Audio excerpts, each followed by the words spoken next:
আসসালামু আলাইকুম রহমতুল্লাহ।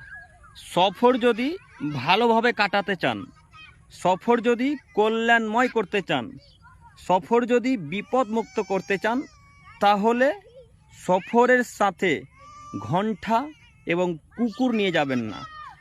সফর যখন করবেন তখন কোনো ঘণ্টা এবং সাথে কুকুর নিয়ে যাবেন না।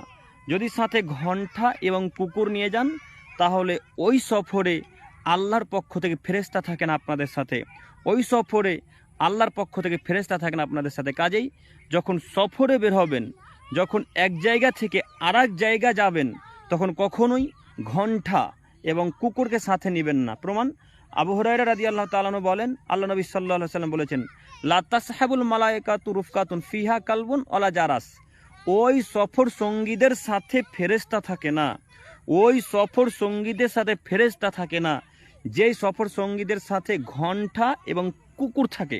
ঘণ্টা বলতে বুঝতে পেরেছেন কি? ওই যে ঘণ্টা যেগুলো মন্দিরে বাজানো হয় বা কোনো আইসক্রিমওয়ালারা বাজায়, ইত্যাদি ইত্যাদি অনেক জায়গায় অনেক সব বাজায়। এরকম ঘণ্টা যদি সফরে কোনো ব্যাগে বা আপনার সাথে কাছে থাকে তাহলে আপনার সাথে রহমতের ফেরেশতা এবং কোনো ফেরেশতা থাকবে না বলে আল্লাহ রাসূল সাল্লাল্লাহু আলাইহি ওয়াসাল্লাম ঘোষণা করেছেন। কাজেই দিনী ভাই ও বোনদেরকে অনুরোধ করছি, সফর কল্যাণময় করতে হলে কুকুরকে সাথে নেবেন না এবং ঘণ্টা কখনো সাথে নিয়ে যাবেন না। আল্লাহ আমাদেরকে বুঝে তৌফিক দান করুক। সকলে বলি আমিন। আসসালামু আলাইকুম।